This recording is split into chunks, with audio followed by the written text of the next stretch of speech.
Երևանի և Մոսկվայի անվտանգության կառույցների առաջին ուղիղ շփումը երկար դադարից հետո հանդիպել են Սերգեյ Շոյգուն և Արմեն Գրիգորյանը։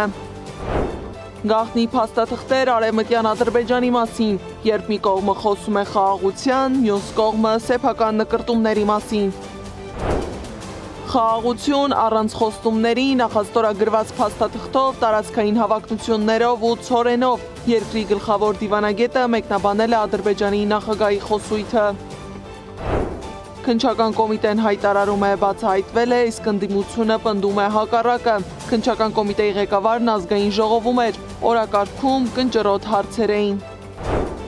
Վարկ առանց պայմանագիր ու դրա դիմաց ստացած փողի, խարդախության նոր ձևի հետքերով։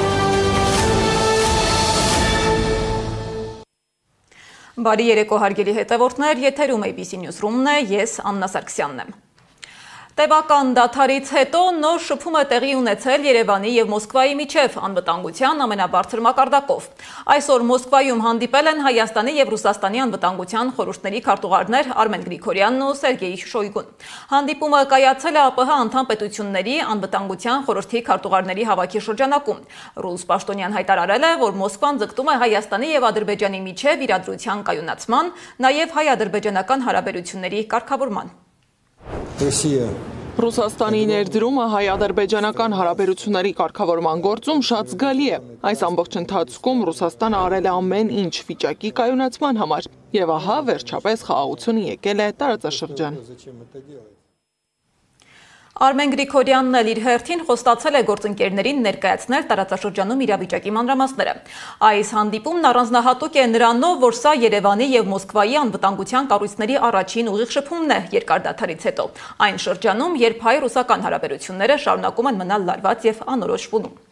Բայց առանց սահմանները, ճանապարհներն ու առևտրային հոսքերը դիտարկելու խաղաղության խոսակցությունները անավարտ կմնային։ Շուտով Հայաստան է հասնելու Ռուսաստանի հացահատիկի գնացքը, որն անցնում է Ադրբեջանի տարածքով, տեղեկացրել է փոխվարչապետ Մհեր Գրիգորյանը։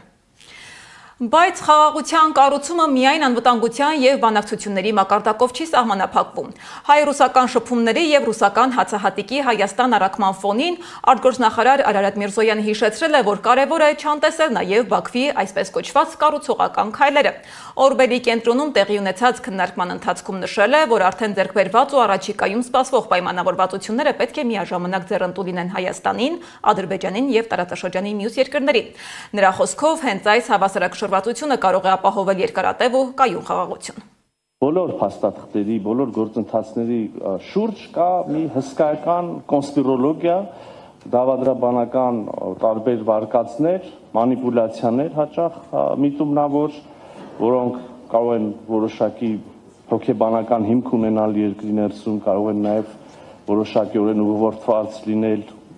այլ աշխարհաքաղաքական կենտրոնների կողմից, խաթարելու խաղաղության գործընթացը։ Եվ ահա յուրաքանչյուր այդպիսի փաստաթղթի, յուրաքանչյուր այդպիսի գործընթացի դեպքում, երբ գործընթացը հասնում է որևէ հանգրվանի, փաստաթղթի դեպքում եւ փաստաթուղթը ստորագրվում եւ հանրայնացվում է, բոլոր այդ դավադրաբանական վարկածները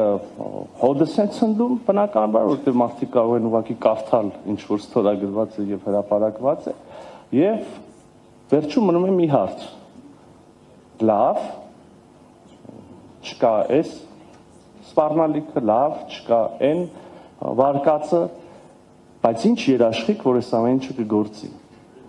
Ես դրա համար եմ ասում, որ սա ամենակարևոր առանցքային հարցերից մեկն է, որովհետեւ մյուս դեպքերում, եթե հնարավոր է ուղղակի հրապարակել, հանրայնացնել այն, ինչի շուրջ պայմանավորություն է ձեռք բերվել եւ վախերը կարող են հոդս ցնդել կամ փարատվել մտահոգությունները, երաշխիքի հարցը իսկապես առարկայական պահանջված է եւ առարկայական քննարկում է պահանջում։ Հիմա իմ խորին համոզմամբ կա մի հստակ երաշխիք, շատ հստակ երաշխիք, եւ դա որևէ երրորդ երկրի մասնակցությունը չի, դա որևէ երրորդ երկրի կամ երկրների խմբի ստորագրությունը չի, դա ամենևին, եթե անցյալին անդրադառնանք կամ քննարկվող վարկածներին, ամենևին զանազան խաղապահները, առաքելությունները չեն։ Սակայն տարածաշրջանային կառուցողականության այս դիսկուրսի հետ մեկտեղ միջազգային մեդիայում շրջանառվում են փաստեր, որոնք լրիվ այլ պատկեր են ներկայացնում Բաքվի նպատակների մասին։ Պարզվում է, Ադրբեջանի նախագահի աշխատակազմը համակարգել է արևմտյան Ադրբեջան նարատիվի տարածումը, հիմք ստեղծելով Հայաստանի տարածքային ամբողջականության դեմ ուղղված պահանջների համար։ OSCE մեդիան հրապարակել է գաղտնի փաստաթղթեր, որոնք բացահայտում են, թե ինչպես է այդ նարատիվը ֆինանսավորվել, ղեկավարվել եւ ուղղորդվել պետական մակարդակով։ Թեև Բաքուն այն ներկայացնում է իբրև մարդասիրական նախաձեռնություն, ի պատասխան Խորհրդային Միությունից հետո տեղի ունեցած տեղահանություններին, ժամանակի ընթացքում դա վերածվել է հստակ հաղորդակցային ռազմավարության, իսկ այսօր կիրառվում է որպես ռետորական ճնշման գործիք Հայաստանի նկատմամբ։ Միասնության թևեր քաղաքական նախաձեռնության ղեկավար Արման Թաթոյանի խոսքով OSCE մեդիան այդ հրապարակումով պատռել է Հայաստանի իշխանության դեմքը, որը շարունակաբար հերքում է, թե արևմտյան Ադրբեջան ՀԿ-ն պետության հետ որևէ կապ ունի։ 2022 թվականի դեկտեմբերի 24-ին Ադրբեջանի նախագահը հատուկ շնորհանդեսի ժամանակ ազդարարեց, որ սկսում են մեծ վերադարձի հայեցակարգ, այսպես կոչված արևմտյան Ադրբեջան կազմակերպության ներքո։ Հատուկ նշեց, որ դա հենց իրենք են մշակել, որ իրենց աջակցությամբ է իրականացվելու, ուղիղ ասում է մարդը, եւ հստակ նշում է, որ այն նախկինում, քանի որ կար Ղարաբաղի խնդիր, չէին կարող անել եւ ասում է, որ հիմա լուծել ենք, այ անցել ենք դրա իրականացմանը։ Այստեղ կարևոր երկու պայման է նշում այս ծրագրի համար։ Ուրեմն պայման համարում եք, որ պետք է, ինչպես ինքն է ասում, Հայաստանը ապա բնակեցվի, այսինքն սա նշանակում է արտագաղթ տեղի ունեցա, դատարկեն հայերը, հայերից դատարկվի Հայաստանը, չլինեն հայեր Հայաստանում առասարակ, ու ամեն ինչ նրանք պետք է անեն այս նպատակի համար։ Ադրբեջանն աշխատում է բավական ակտիվ, հիմա էլ նոր կեղծ տեսանյութով են ողողել համացանցը։ Ադրբեջանի հետքերը Երևանի փողոցներում, ահա թե ինչպես են հայերը կեղծել պատմությունը, փաստերը բացահայտվել են։ Այս հորինված վերնագրով տեսանյութ է հրապարակել Ադրբեջանի պետական AzTV հեռուստաընկերությունը։ Սա արվել է Ալիևի վերջին խաղաղասիրական ելույթից հետո։ Տեսանյութը հրապարակել է ադրբեջանագետ Տաթև Հայրապետյանը։ Փոխվենք Երևան, ազգային ժողովի պետբյուջեի քննարկումն այսօր միայն բյուջեի մասին հարցերով չսահմանափակվեց։ Քննչական կոմիտեի նախագահ Արթուր Պողոսյանը ստիպված էր պատասխանել նաև իրավապահ համակարգի վիճակի մասին հարցերին, մասնավորապես վերջին ամիսներին աճող կալանավորումների, աղմկահարույց գործերի եւ հատկապես հոգեվորականների, փաստաբանների ու գործարար Սամվել Կարապետյանի կալանավորման մասին։ Սեդա Մակարյանն է հետևել քննարկմանը։ Քննչական կոմիտեի նախագահ Արթուր Պողոսյանը ազգային ժողովում պետբյուջեի քննարկման ժամանակ անսպասելի նվեր է ստացել խաղալիք ձեռնաշղթա։ Նվերի հեղինակ անդիմադիր պատգամավոր Թագուհի Թովմասյանն է, բայց նվերը դուր չի եկել ՔԿ նախագահին։ Տիկին Թովմասյան, լսեցի ձեր հարցերը, արդեն նշեցի, որ ինձ նվեր պետք չի, առավել ևս այդ խաղալիքը, ես դրա իսկական ունեմ։ Ազգային ժողովում պետբյուջեի քննարկմանը ներկա էր քննչական կոմիտեի նախագահը։ Սա լավառիթ էր, որպեսզի ընդդիմադիր պատգամավորներն ու ԶԼՄ-ներն իրենց հարցերն ուղղեին նախագահին, հաշվի առնելով վերջին շրջանի իրադարձությունները։ Վերջիններն անշուշտ բաց չթողեցին առիթն ու պետբյուջեի քննարկումը վերածվեց պարզաբանումների։ Ընդդիմադիրները ՔԿ նախագահից փորձեցին պարզել, թե ինչու են երկրում շատացել կալանավորումների թիվը։ Պողոսյանը զարմացավ հարցից, պնդեց կալանավորումների թիվը հակառակը նվազել է։ 16.4%-ով դա հսկայական թիվ է կազմում, 16.4%-ով նվազում ունենք։ Սա արձանագրում եմ, նաև նշեմ, թե դա ինչի արդյունքում է, որովհետև հանձնարարական է տրվել այդ մասով,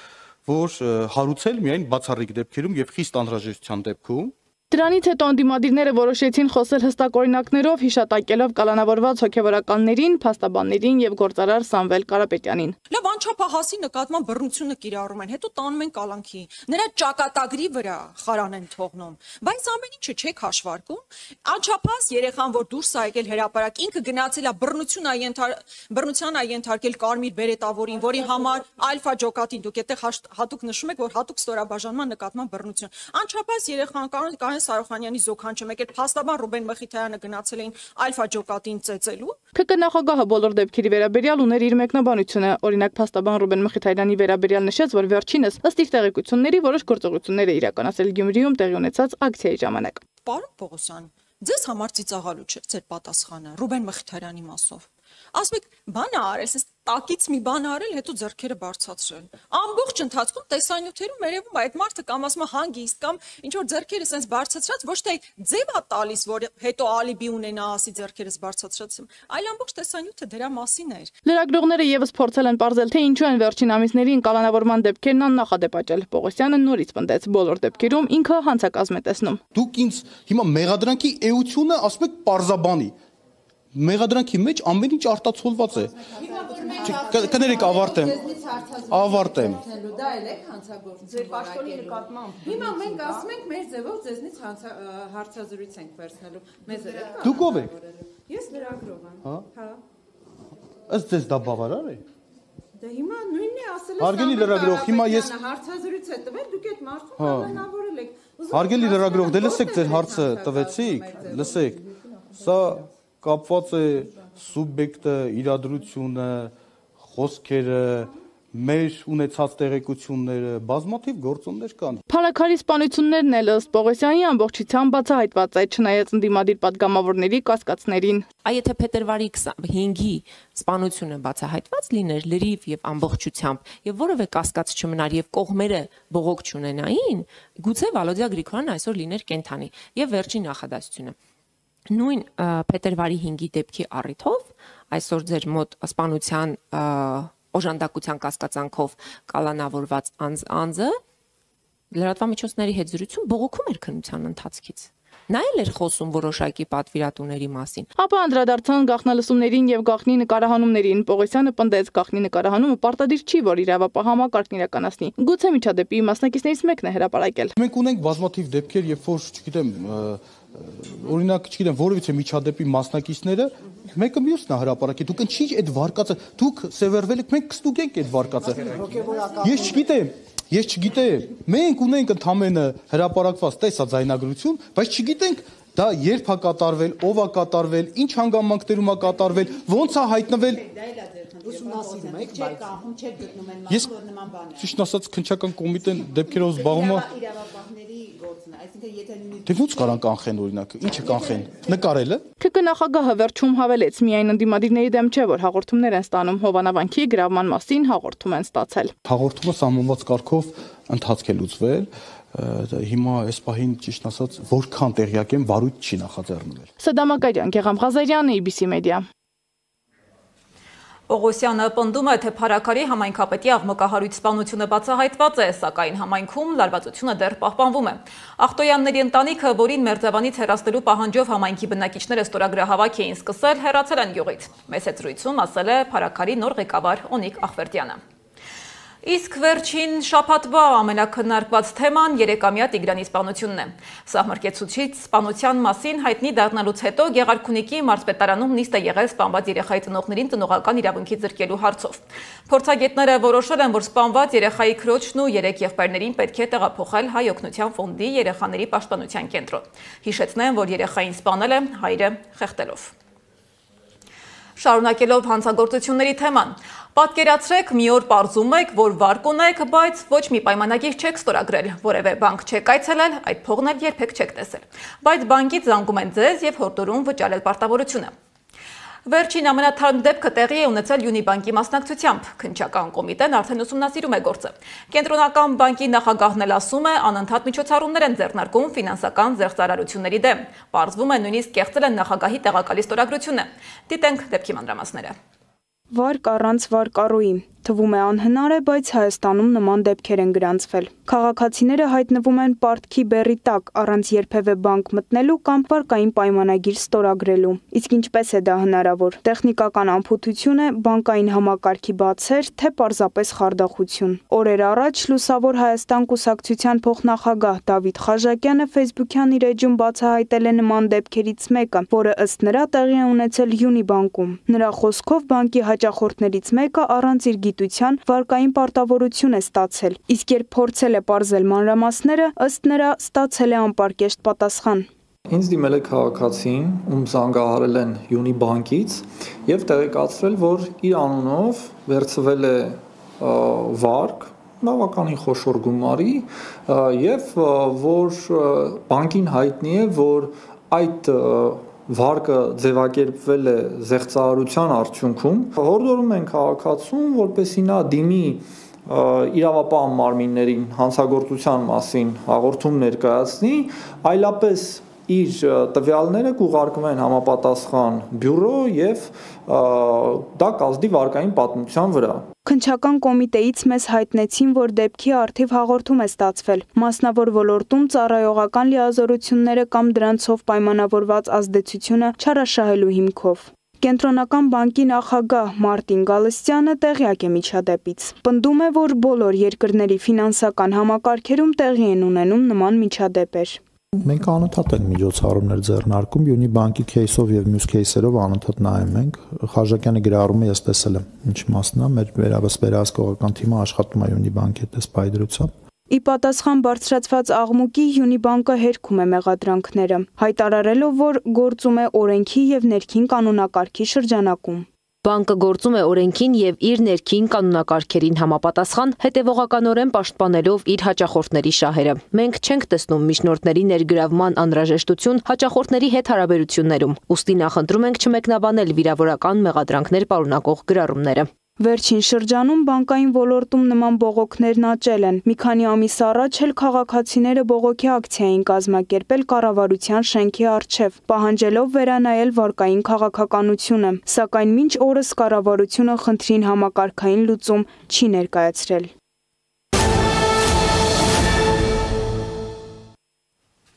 Միջազգային լրահոսից։ Ռուսաստանում տասնյակ մարդիկ, այդ թվում երեխաներ, աչքերի այրվածքներ են ստացել կինոթատրոն այցելելուց հետո։ Ռուսական լրատվամիջոցները նշում են, որ տուժել է 30-ից ավելի մարդ, այդ թվում 20 անչափահաս։ Պարզվել է, որ ֆիլմի դիտման ժամանակ աշխատել է մանրէասպան լամպ, այցելուներին բժշկական օգնություն է անհրաժեշտ եղել, սակայն առողջական լուրջ հետևանքներ չկան, հարուցվել է քրեական գործ։ Իսկ Իտալիայում արտգործնախարարություն են կանչել այդ երկրում Ռուսաստանի դեսպանին։ Պատճառը Ռուսաստանի արտգործնախարարության խոսնակ Մարիա Զախարովայի հայտարարությունն է, թե Իտալիան կփլուզվի, եթե շարունակի աջակցել Ուկրաինային։ Հռոմում Կոնտի աշտարակի փլուզումից հետո Զախարովան Տելեգրամի իր ալիքում մասնավորապես գրել էր, որ Իտալիան միլիարդավոր եվրոներ է ծախսում Ուկրաինային եւ ուկրաինացի փախստականներին աջակցելու համար, եւ քանի դեռ Իտալիայի կառավարությունն անիմաստ վատնում է իր հարկատուների փողերը, Իտալիան ամբողջությամբ կփլուզվի տնտեսությունից մինչեւ աշտարակներ։ Իսկ Նյու Յորքը կունենա մուսուլման քաղաքապետ։ 34-ամյա Զոհրան Մամդանին համոզիչ հաղթանակ են տարել նոյեմբերի 4-ին Նյու Յորքի քաղաքապետի ընտրությունում հավաքելով ձայների 54%-ը։ Երկու այլ տեխնատուները հանրապետական Քյորթիս Սլիվան եւ Նյու Յորքի նախկին նահանգապետ Էնդրյու Կոումոն, որը մասնակցում էր որպես անկախ տեխնատու, հավաքել են ձայների համապատասխանաբար 71 եւ 41.6%-ը։ 2024 թվականի հոկտեմբերին, երբ Մամդանին հայտարարեց ԱՄՆ ամենամեծ քաղաքի քաղաքապետի պաշտոնում առաջադրվելու մտադրության մասին, քչերն էին հավատում, որ նա կհաջողի։ Այժմ նա ծագող աստղ է ԱՄՆ քաղաքական ասպարեզում եւ նրա հետևորդների թիվը միայն աճում է։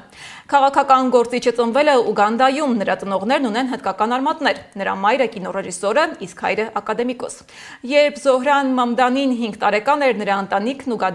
Ուգանդայից տեղափոխվել է Հարավային Աֆրիկա, իսկ ընդամենը 2 տարի անց Նյու Յորք։ Նա ԱՄՆ քաղաքացիություն է ստացել 2018 թվականին։ Այս ժամի համար առանձնացրել էինք այսքանը, շարունակեք հետևել մեր հրապարակումներին, բաց չթողնելու համար ամենակարևոր ու թարմ լուրերը։ ABC լուրերի հաջորդ թողարկումը ժամը 21-ին է։